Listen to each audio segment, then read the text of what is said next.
Brighton Fuse was born of a project I did in London chaired by Rona Fairhead, who's chair of the Financial Times Group, and Chris Snowden, who's the Vice Chancellor of Surrey University, which was about the fusion of creative, digital and technology industries. And indeed we came up with our own acronym, which is CDIT, to stand alongside science, technology, engineering and maths. And we wanted to put it into practice, so we raised funds with the Arts and Humanities Research Council to work both the universities in Brighton and Wyatt Sussex, which brings 2,500 creative and digital businesses together, to see if we can bring the universities into the innovation chain in Brighton, obviously to grow companies and grow the digital economy in Brighton. Basically what it's tried to do is to understand how a successful creative, digital and tech cluster like Brighton's actually functions and how it can be supported to be better.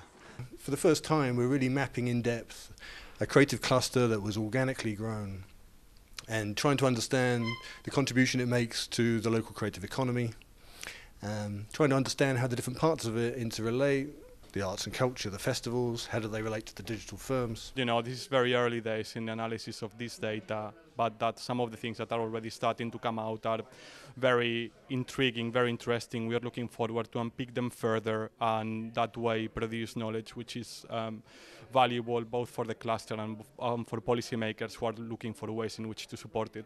In terms of what outcomes we're hoping to come from it, it would be interesting to see how the cluster itself operates, where there are these kind of overlaps and collisions between artistic and technical practice and what barriers there might be to those kind of practices happening, and to find a way that we can support those practices happening to the best of our abilities.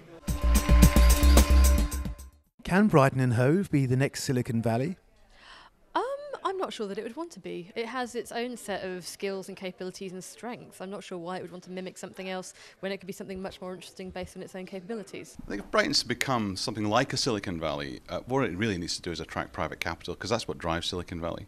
And also, obviously it's got many attributes of Silicon Valley. It's lovely location, great university education, vibrant companies. But what we need to do is push on to grow these businesses to scale and to attract the right private equity investment into Brighton to make it happen. Brighton can go from strength to strength as a creative cluster and a digital cluster, but it won't ever be Silicon Valley. It will be its own thing, and that's good. I think what we're moving to now is in the 21st century is much more of a kind of decentralised model where the talent and the resources and a lot of the exciting work is being done in various different locations around the world, and Brighton will be one of those places, and so will Silicon Valley. You know, Silicon Valley has been so focused on hardware, on hard tech, and it seems that where Brighton's advantage lies more in the interface between that technology as well as creativity and culture. You know, the question maybe is, can Brighton be the next Austin, Texas? And I think it can.